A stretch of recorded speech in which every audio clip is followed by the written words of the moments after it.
Welcome to our 5th birthday Freaky franchise tasting. It's 6 p.m. on a Tuesday and we're about to drink 5 Imperial Stouts.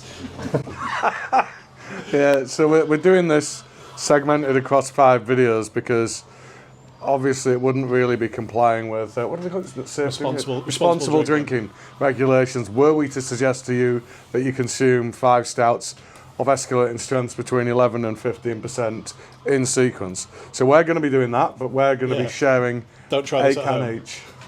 So yeah, it was our 5th birthday, so what else could we do? We love Imperial Stouts. You guys love our Imperial Stouts, which we're super grateful for. So we got opportunity to brew a beer, or a set of beers for our birthday. It had to be Imperial Stouts, and we chose 5 breweries that we love to try and brew them with. So we came up with this concept, and it evolved a little bit into the Freaky franchise series. So we brewed it with 5 breweries that we really respect, and breweries that we think make some of the best stouts that you're going to find in the UK and in fact in Europe. This has definitely been one of the biggest launches we've ever done. So as we've grown over the years, we've tried to do different things for our birthday. This being our 5th birthday, wanted to be bigger and better than before. And it coincided with moving to the new production site, so we've got a much bigger facility, so we could brew these really big stouts in bigger volumes than we've ever done. And I think part of it was we totally missed out on our birthday last year. I know as many others have, and that was our 4th, but then by the time it comes down to your 5th, that's kind of special. And then I guess as soon as we realised we're not going to be able to do anything in person for it, what can we do virtually that really will kind of mark this occasion in quite a big way? So hence 5 beers for 5 years with 5 epic stout producers. Yeah, and we wanted to take feedback that you guys give us over the years. One of the things people have always said to us, it's such a shame that you can't peel our labels off and keep them. Well, we wanted to take this opportunity and do it for the first time as a sticker. And that backfired a little bit because our label applicator machine still hasn't arrived today.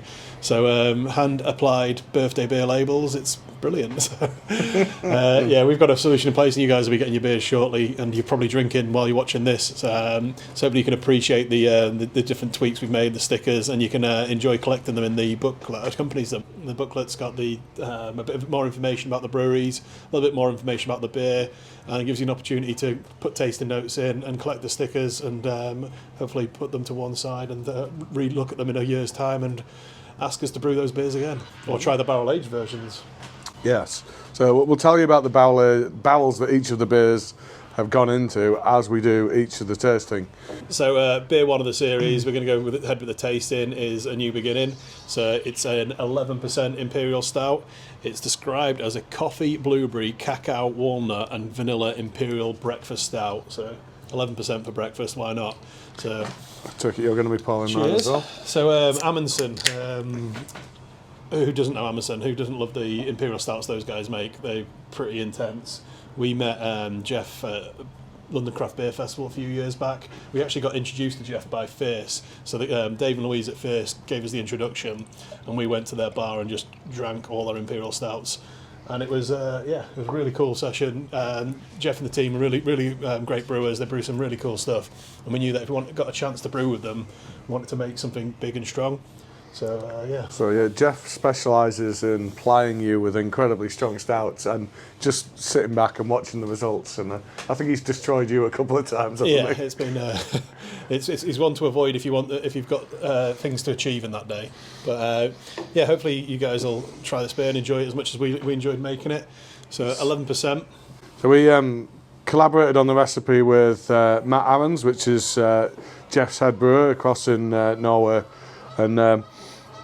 Quite a few of the ingredients in this were his idea to do it as a breakfast one and to kind of combine the pancake thing with the coffee. So you've got the blueberries that you would ordinarily have with your pancakes, and then you've got the coffee that comes alongside that.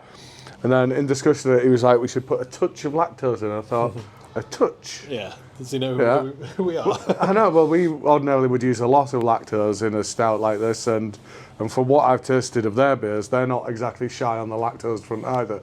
So this, I think of all of them, has the least amount of lactose in. In fact, I think it almost goes up in sequence as we go up through the ABVs, the amount that we use. So the other cool thing about this beer, well, like most of these beers that we put together for the series, that the warmer they get, the better they taste. So you really get the blueberry flavours coming through. The notes come straight through on the nose and on the taste. So, and you even get a little purplish hue on the head on the pint. Can't really see it from this distance, but trust me, you do. And a little bit of tartness coming through from the blueberries as well. So I really like the balance of all the flavours. I think you can identify all the different flavours in there.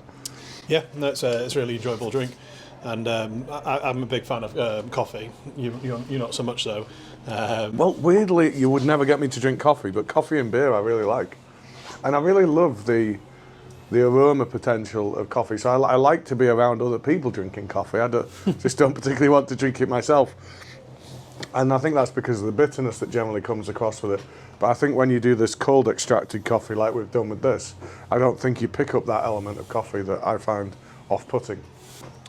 So in terms of the branding on this one, well, the overall concept is that we've done Freaky franchise, so everyone honours a different series of horror films, and each of those series had to have run for at least 5 films because each of the names is the 5th film in a particular sequence of horror franchise films. And this particular one was Friday the 13th? Yeah, so Friday the 13th is the first film. Should know that. The first of the 5 films we chose. And A New Beginning was the 5th film. So we worked out some of the different franchises that we wanted to base the beers around, and then we shuffled the order a little bit based on that. We thought A New Beginning was a great one to start with, being the first of 5 beers, and the sessionable one at 11%. So, Yeah. so only we could say that. And you'll see a nod to each of the films in the artwork on each of the cans. Obviously, without going into the protected territory, we tried to look at the characters and the themes from those films and bring them into the beers. Yeah, I think some of them are a little bit more literal than others. And through the artwork, we are trying to tell a story of our heroine's journey. So in this one, she's sat in her kitchen, consuming her coffee, eating her pancakes, not really aware of what the day has in store for her. But you can see in the background the villain who is about to take her on a chase and into a battle. Yeah, so starting a day with a breakfast stout and then moving on to... Hey, well, why not? It's going to be a good day.